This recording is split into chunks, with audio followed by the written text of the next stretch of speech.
Picture this. It's the 13th century, and the most terrifying war machine the world has ever seen is on the march.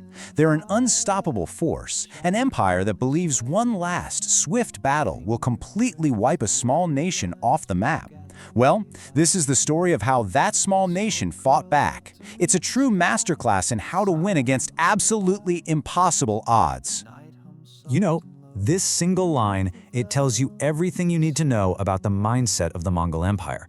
They had shattered kingdoms from Europe all the way to China. So to them, this little kingdom of Dai Viet, it was just a speed bump, the last piece of the puzzle for total domination of Asia. They weren't just planning to win, they were expecting it to be a walk in the park. And just look at these numbers. It is absolutely staggering. You've got over 400,000 Mongol soldiers, their legendary cavalry, battle-hardened infantry, a massive naval fleet, all pitted against maybe 70,000 defenders from Dai Viet. I mean, on paper, this isn't even a war, it's an execution. The odds were just beyond impossible. So first, let's really wrap our heads around who this unstoppable empire was. We're talking about the Mongols under Kublai Khan. They had built the largest land empire in human history, a war machine that, for all intents and purposes, had simply never known true defeat. And the list of their conquests is just mind-boggling. They'd taken down the Southern Song in China, the Gloria Kingdom in Korea, the Persian Empire, Kievan Rus in Eastern Europe. Everywhere their armies went, entire nations just seemed to vanish into smoke and ash. No one had ever really stopped them. For Kublai Khan, Dai Viet was the key to unlocking the rest of Southeast Asia and fulfilling his dream of ruling the entire continent. So to make sure this was a done deal, he planned a massive, two-pronged pincer movement. His own son, Prince Togan, would lead more than 300,000 troops down from the north, while another general, Toa Do, would hammer them with 100,000 from the south. It was a strategy of pure, overwhelming force, designed to be swift, brutal, and absolutely final. But as we know, wars aren't always won by numbers. And Dai Viet had a secret weapon, the incredible strategic mind of their grand commander, Tran Hung Dao. He knew he couldn't meet strength with strength. That would be suicide. So he came up with a plan that was as brilliant as it was completely counterintuitive. He was going to make his entire nation disappear. This right here, this was the whole game. The Mongols were masters of open plains, where their cavalry and archers were just untouchable. But Dai Viet, it's a land of thick jungles, winding rivers, and dense mist. Tran Hung Dao's entire strategy was built on turning the invaders' greatest strengths into their biggest, most fatal weaknesses. He was going to let the land itself fight the war. And here's his four-step plan, laid out. It's beautiful in its simplicity. First, trade space for time. Don't fight them at the border, let them come in. Second, empty the land. Burn the fields, poison the wells, leave absolutely nothing for the invaders to eat or use. This is the scorched earth tactic. Third, stretch their supply lines so far they just snap. And finally, once they're deep in your territory, starving, exhausted, and lost, you lure them into the perfect trap. And this scorched earth tactic was the brutal, beating heart of their defense. As the massive Mongol army pushed forward, they found nothing. No food, no people, just empty villages and the smell of smoke on the horizon. This wasn't a retreat out of fear. Oh no. This was a cold, calculated strategy to starve the beast that had invaded their home. Can you just imagine that scene? The Mongol army, arrogant, sure of their victory, finally marching into the capital city, Thonglong, what we now call Hanoi. But there's no resistance, no arrows from the walls. The city is a ghost town. They actually declared victory and feasted for 3 days, but this eerie, empty city was the first real sign that they hadn't defeated their enemy at all. They had just walked right into the jaws of the trap.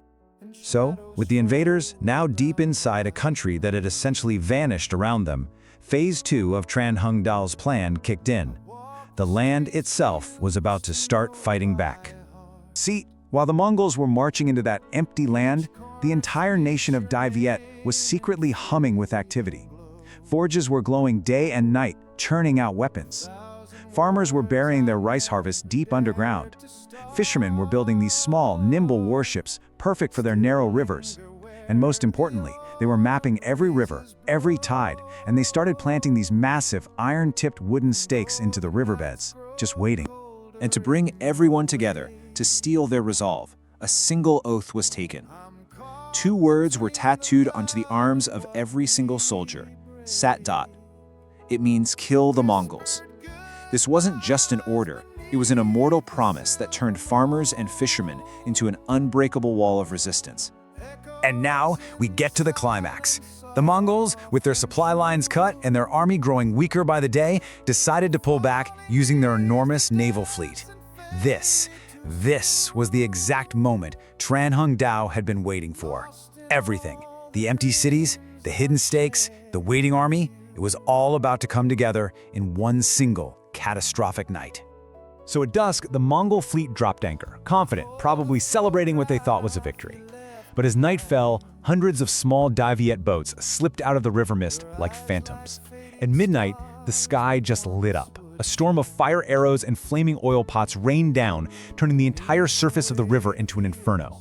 By dawn, the most powerful fleet in Asia was gone. Just gone. The historical accounts describe a scene of just pure, abject terror.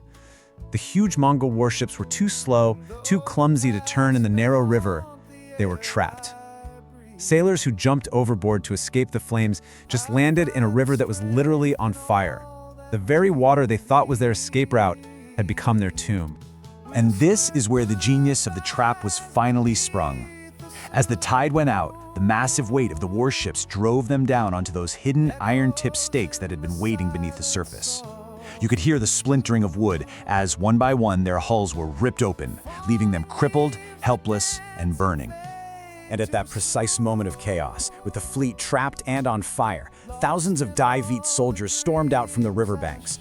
War horns blared, drums thundered like the sky was falling. The invaders were completely surrounded. From the reeds, from the hills, from the water itself, it was as if the very land rose up to destroy them. The Mongol lines just broke. It was total chaos.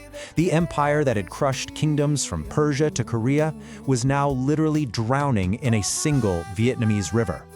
When the fires finally burned out and the smoke cleared, the great storm of the Mongol invasion had passed. The sheer scale of the defeat is almost hard to believe. Of that massive invasion force of over 400,000 soldiers, less than 10% managed to escape. The rest were claimed by the land, the rivers, and the fire. The news sent absolute shockwaves across Asia. The unstoppable had been stopped. And the aftermath tells the whole story. The Mongol banners were down, fallen in the mud, their grand dream of total conquest shattered. But Dai Viet, though badly wounded, stood proud, its own banners flying high against the sky. They had paid a heavy price, but they had secured their freedom against all odds. And this is the ultimate legacy left by the architect of that incredible victory, Tran Hung Dao. His words became the very soul of the nation, a lesson passed down through hundreds of years. That true strength isn't measured by the size of your army or the lands you conquer, but by the power of your will to protect your home. You know, it's a story that just echoes through history, and it leaves us with one final, powerful question. An empire can come with all the steel and soldiers in the world, but what is that might compared to the unbreakable spirit of a people who are united in the defense of their home? The answer, I think, is still burning in the waters of that river in Dai Viet.